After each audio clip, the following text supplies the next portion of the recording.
ಕರ್ನಾಟಕದಲ್ಲಿ ಎಷ್ಟು ರಾಬರಿಗಳಾಯ್ತು ಈಗ ಕಳೆದೊಂದು ವಾರದಲ್ಲಿ?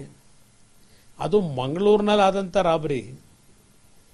ಆ 4 ಜನ ಯಾರು ದರೋಡೆಕೋರರು ಬಂದರು ಆ ಬ್ಯಾಂಕಿಗೆ ನುಗ್ಗಲಿಕ್ಕೆ, ಅದರಲ್ಲಿ ಏನೋ ಭಿನ್ನಾಭಿಪ್ರಾಯಗಳು ಬಂದಿದ್ದರಿಂದ ನಾನು ಮಾಧ್ಯಮದಲ್ಲಿ ವರದಿ ನೋಡಿದ್ದು, ಅದರಲ್ಲಿ 3 ಜನ ಈಗ ಸಿಗಾಕೊಂಡಿದ್ದಾರೆ. ಇಲ್ಲ ಹೋಗಿದ್ರೆ ಬಹುಶಃ ಈ ಕ್ಷಣದವರೆಗೆ ಅವ್ರನ್ನ ಇವರು ಟಚ್ ಮಾಡೋಕ್ಕೂ ಆಗ್ತಿರಲಿಲ್ವೇನಪ್ಪ ನನ್ನ ಅಭಿಪ್ರಾಯದಲ್ಲಿ. ಬೀದರ್ನಲ್ಲಿ ಒಬ್ಬ ಯುವಕನ ಒಂದು ಗುಂಡೇಟಿನಿಂದ ಸತ್ತಿರ್ತಕ್ಕಂಥದ್ದೇನಿದೆ, ಎಷ್ಟು ದಿನ ಆಯಿತು? ಒಂದು ಸಣ್ಣ ಕ್ಲೂನಿಸ್ಕ ಡೇ ಟೈಮ್ನಲ್ಲಿ ಒಂದು ರೀತಿ ಸಿನಿಮಾ ಶೂಟಿಂಗ್ ಮಾಡ್ದಂಗೆ ಮಾಡವ್ರೆ ಜನನಿ ಬಿಡ ಪ್ರದೇಶದಲ್ಲಿ. ಇನ್ನು ಅಲ್ಲೆಲ್ಲೋ ಮೈಸೂರು ರೋಡ್ ಜೈಪುರದ ಹತ್ರ ಕಾರು ದುಡ್ಡಿನ ಸಮೇತ ಪರಾರಿಯಾಗಿದ್ದಾರೆ.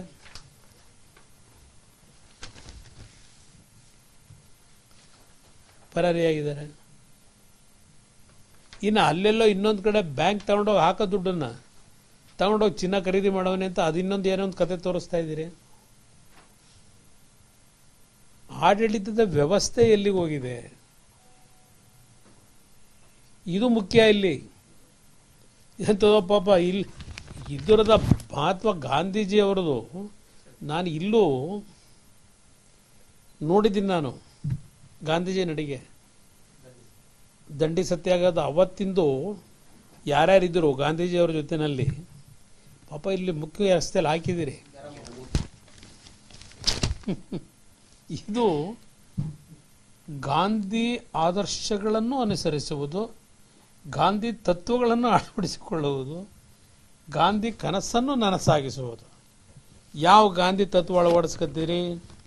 ಯಾವ ಗಾಂಧಿ ತತ್ವಗಳನ್ನು ಜಾರಿಗೆ ತರ್ತೀರಿ? ನೆನ್ನೆ ತಾನೇ ಆ ಮದ್ಯಪಾನ ಎಷ್ಟು ಬಾರಿ ರೈಸ್ ಮಾಡಿದ್ರಿ? ಗಾಂಧಿ ಭಾರತವನ್ನು ಮರುನಿರ್ಮಿಸಲು ನಮ್ಮೊಂದಿಗೆ ಕೈ ಜೋಡಿಸಿ, ಇದು ಬಹಳ ಮಜಾ ಇರೋದು. ಪಾಪ ಹಿಂದ್ಗಡೆ ಅವರಲ್ಲ, ಮುಂದೆ ಗಾಂಧಿ ಒಬ್ಬರವರು ಅಷ್ಟೇ. ಇಲ್ಲಿರೋರೆಲ್ಲ ಯಾರು ಇವರು?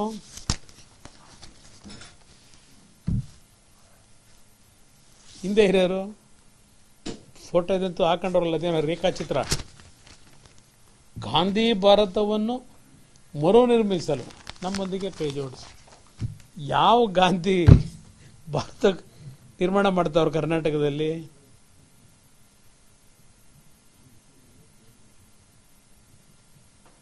ಇದಕ್ಕೆ ಕೋಟ್ಯಾಂತರ ರೂಪಾಯಿ ಖರ್ಚು, ಜಾಹೀರಾತಿ ಕೋಟಿಗಳೇ. ಪಾಪ ಅವರು ಬದುಕಬೇಕಲ್ಲ, ನಮ್ಮ ಮಾಧ್ಯಮದ ಸ್ನೇಹಿತರುಗಳು. ಇಲ್ಲಿ ಪ್ರಶ್ನೆ, ಆಡಳಿತದ ಯಂತ್ರವೇ ಕುಸಿದೋಗಿದೆ. ಸರ್ಕಾರದ ದುಡ್ಡು, ವಾಲ್ಮೀಕಿ ನಿಗಮ 87-88 ಕೋಟಿ ದೋಚಿದ್ರು. ಆ ಒಂದು ಭಾರತ ನಿರ್ಮಾಣ ಮಾಡೋದಕ್ಕೆ ಇವರ ಜೊತೆ ಕೈ ಜೋಡಿಸ್ಬೇಕಾ?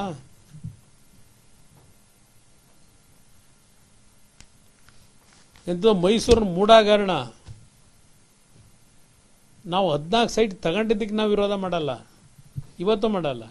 14 ಇಲ್ಲದಿದ್ರೆ 24 ತಗೊಳ್ಳಿ. ಬಟ್ ಯಾರ ಆಸ್ತಿ ಅದು? ಸರ್ಕಾರದ ಆಸ್ತಿ ಅದು.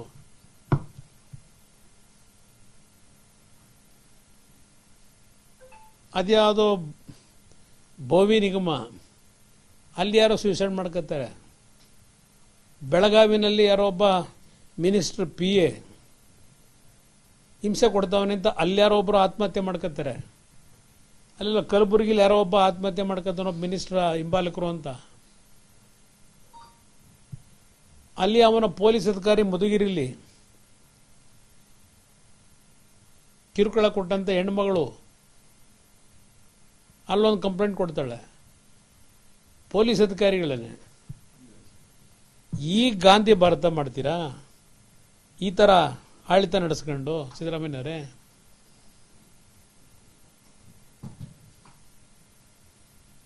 ಈ ಯಾತಕ್ಕಿ ಬೂಟಾಟಿಕೆ?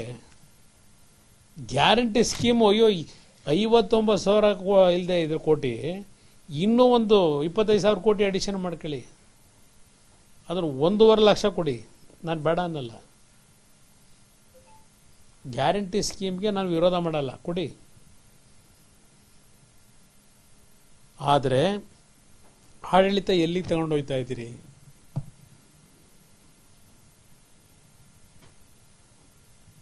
ಅಧಿಕಾರಿಗಳ ಟ್ರಾನ್ಸ್ಫರು ನಾನು ಹೇಳೋದಲ್ಲ, ಯಾವ ಥರ ನಡೀತಾ ಇದೆ. ಒಬ್ಬ ಮಂತ್ರಿ, ಕಂದಾಯ ಸಚಿವ, ಒಬ್ಬ ಅಸಿಸ್ಟೆಂಟ್ ಕಮಿಷನರಿಗೆ ಸುಳ್ಳು ದಾಖಲೆ ಇಟ್ಕೊಂಡು ಖಾತಾ ಮಾಡಿದ್ಯಾ, ಅದನ್ನು ಕ್ಯಾನ್ಸಲ್ ಮಾಡಬೇಕು ಅಂತ ಹೇಳಿ ರಿಮೈಂಡರ್ ಹಾಕಿ ಮಂತ್ರಿ ಹೇಳ್ತಾರೆ, ಕಂದಾಯ ಮಂತ್ರಿ. ಪ್ರಿನ್ಸಿಪಲ್ ಸೆಕ್ರೆಟರಿ, ಕಂದಾಯದ ಇಲಾಖೆ ಪ್ರಿನ್ಸಿಪಲ್ ಸೆಕ್ರೆಟರಿ, ಅವರು ಒಂದು ಲೆಟರ್ ಕಳಿಸ್ತಾರೆ ಅವನಿಗೆ ವಾರ್ನ್ ಮಾಡಿ, ಇವತ್ತವ್ರಿಗೆ ಏನಾದ್ರೂ ಸರಿಪಡಿಸೋವನ? ಆ ಮಂತ್ರಿಗಿಂತಲೂ ದೊಡ್ಡನ ಅವನು. ಏನು ಹೇಳ್ತಾರೆ ಪಾಪ ಭಾಷಣ ಕಂದಾಯ ಮಂತ್ರಿಗಳು. ಒಬ್ಬ ತಹಶೀಲ್ದಾರು, ಒಬ್ಬ ಅಸಿಸ್ಟೆಂಟ್ ಕಮಿಷನರ್ ನಿಮ್ಮನ್ನು ಕಂಟ್ರೋಲ್ ಮಾಡೋ ಯೋಗ್ಯತೆ ನಿಮಗಿಲ್ಲ ಆ ಸರ್ಕಾರದಲ್ಲಿ. ಯಾರ್ದೋ ಆಸ್ತಿ ಯಾವನಿಗೋ ಖಾತೆ. ಈ ಭಾರತ ಕಟ್ತೀರಾ? ಸುಪ್ರೀಂ ಕೋರ್ಟಲ್ಲಿ ಆ ರೈತರ ಭೂಮಿ, ಆ ನೈಸ್ ಕಂಪನಿ ಹೆಸರಿನಲ್ಲಿ ಲೂಟಿ ಹೊಡೆದಿರೋದಕ್ಕೆ ಸುಪ್ರೀಂ ಕೋರ್ಟ್ ಚಾಟಿ ಬೀಸಿ 60 ದಿವಸದೊಳಗೆ, ಈಗಿನ 2019 ಗೈಡೆನ್ಸ್ ವ್ಯಾಲ್ಯೂ ಕೊಡಬೇಕು ಅಂತ ಹೇಳಿ ಎಷ್ಟು ದಿನ ಆಯಿತು? ಒಂದು ಸಣ್ಣ ಮೀಟಿಂಗ್ ಮಾಡಿ ಅದರ ಬಗ್ಗೆ ಸುಪ್ರೀಂ ಕೋರ್ಟ್ ಕೊಟ್ಟ ಆದೇಶ ಪಾಲಿಸ್ತಕ್ಕಂಥದ್ದು ಒಂದು ಮೀಟಿಂಗ್ ಮಾಡಿದ್ದೀರಾ? ಗಾಂಧಿ ಭಾರತ ಕಟ್ತಾರಂತಿವರು. ಅಂಬೇಡ್ಕರ್ ಹೆಸರು, ಸಂವಿಧಾನದ ಹೆಸರು ಉಳಿಸಾರಿ ಇವರು.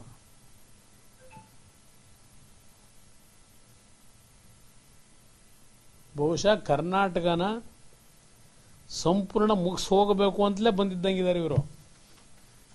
ಅವರ ಭಾಷಣಗಳ ಕೇಳಿಬಿಟ್ರೆ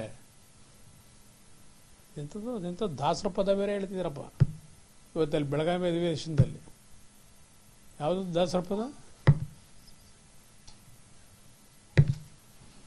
ಎಂತ ಹೇಳ್ತಾ ಇದ್ದೀರಪ್ಪ ದಾಸರ ಪದ, ಮರ್ತೋಯ್ತು ನನಗೆ ಯಾವುದು ಇದರೊಳಗೆ. ಅದರಿಂದ ದಯವಿಟ್ಟು ಗಾಂಧಿ ಹೆಸರನ್ನು ಉಳಿಸ್ಬೇಕು ಅನ್ನೋದಿದ್ರೆ ಇಲ್ಲಿವರೆಗೆ ಅದು ಎಂಥದೋ ಮುಖ್ಯಮಂತ್ರಿಗಳ ಚೇರ್ ಬಗ್ಗೆನೇ ನಡೀತಾ ಇದೆ ಚರ್ಚೆ. ಅಲ್ಲೇ ಸುತ್ತಾ ಇದ್ದೀರಿ. ಒಬ್ರು ಇಲ್ಲ ಇವರೇ 5 ವರ್ಷ ಅಂತಾರೆ, ನಾನೇ 5 ವರ್ಷ ಅಂತಾರೆ. 5 ವರ್ಷವಾದರೂ ಇತ್ಕೊಳ್ಳಿ, 10 ವರ್ಷವಾದರೂ ಇತ್ಕೊಳ್ಳಿ, 20 ವರ್ಷವಾದರೂ ಇಟ್ಕೊಳ್ಳಿ, ಗೂಟ ಹೊಡ್ಕೊಂಡೇ ಕೂತ್ಕೊಳ್ಳಿ, ನಾವೇನು ಬೇಡ ಅನ್ನಲ್ಲ. ಗರ್ಭಿಣಿ ಹೆಣ್ಮಕ್ಳು ಸರ್ಕಾರದ ಕಳಪೆ ಔಷಧಿಗಳು ತಗೊಂಡು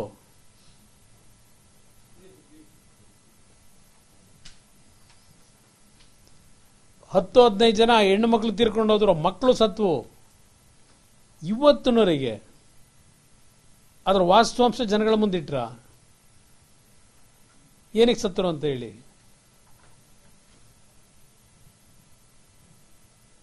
ಅದರಲ್ಲೂ 40% ಅಂತಾರೆ. ಇದ್ಯಾವುದು ವೆಸ್ಟ್ ಬೆಂಗಾಲ್ ಕಂಪನಿಯಿಂದ.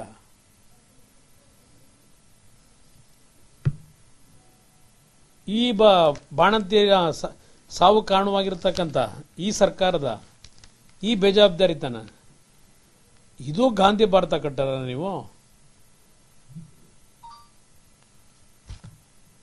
ಹೇಳಬೇಕು ಅಂದ್ರೆ ಬಹಳ ವಿಷಯಗಳ ಚರ್ಚೆ ಮಾಡುವ.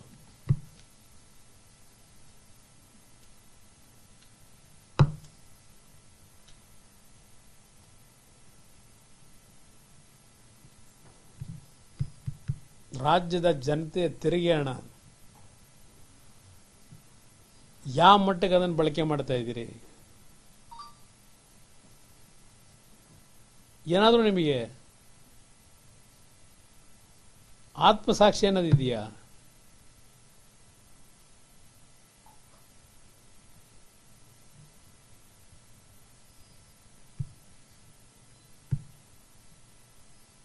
ಕರ್ನಾಟಕ ಒಂದು ಕಾಲದಲ್ಲಿ ಎಂತೆಂಥ ಮಹಾನುಭಾವರು ರಾಜ್ಯ ಆಳಿ ದೇಶಕ್ಕೆ ಮಾದರಿಯಾದಂಥ ಆಳಿತ ಕೊಟ್ಟಂಥ ರಾಜ್ಯ ಇದು.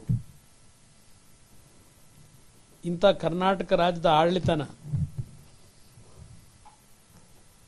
ರಾಕ್ಷಸರ ರಾಜ್ಯ ಮಾಡ್ಕೊಂಡು ಹೊರಟಿದ್ದೀರಿ.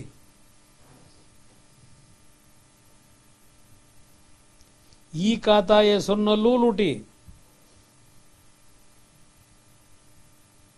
ಅದೆಂಥದ್ದು ರೇರಾ ಅಂತ ಬೇರೆ ಬೇರೆ ಬಂದ್ಬಿಡ್ತು. ಅಲ್ಲಿ ಏನೇನು ನಡೀತಾ ಇದೆ ಬೀದಿ ಜನ ಮಾತಾಡ್ತಾರೆ, ನಾನು ಮಾತಾಡೋದಲ್ಲ.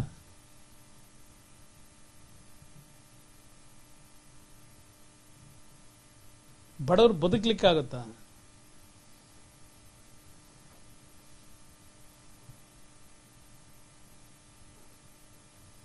ಅದರಿಂದ ಈ ಸರ್ಕಾರಕ್ಕೆ ನಿಜಕ್ಕೂ ಇವತ್ತೇನು 124 1924 ಬಂದರು ಮಹಾತ್ಮ ಗಾಂಧೀಜಿಯವರು ಅಧ್ಯಕ್ಷರಾಗಿ ಅಲ್ಲಿ ಕಾರ್ಯಕ್ರಮದಲ್ಲಿ ಭಾಗವಹಿಸಿದ್ರು.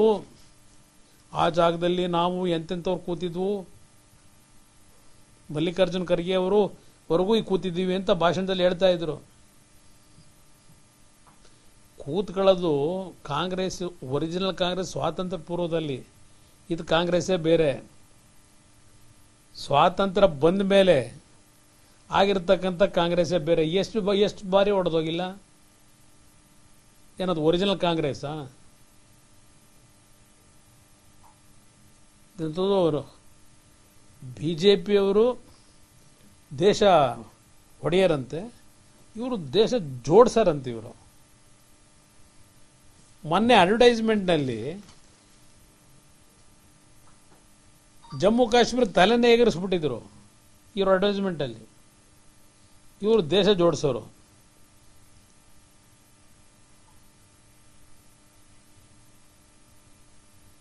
ಇವತ್ತು ಕಾಶ್ಮೀರದ ಡೆವಲಪ್ಮೆಂಟು ಎಲ್ಲಿಗೆ ಬಂದಿದೆ?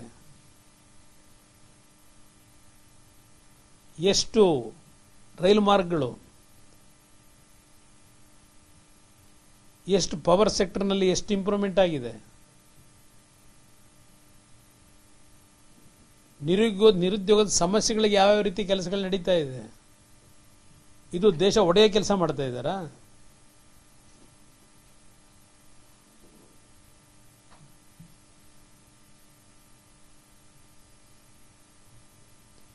ಇವತ್ತು ಎಲ್ಲೆಲ್ಲಿ ತಪ್ಪು ಮಾಡ್ತಾ ಇದ್ದೀರಿ ಸರಿಪಡಿಸ್ಕೊಳ್ಳಿದ್ರೆ ಕರ್ನಾಟಕವೇ ಕಾಂಗ್ರೆಸ್ನ ಅಂತಿಮವಾದಂಥ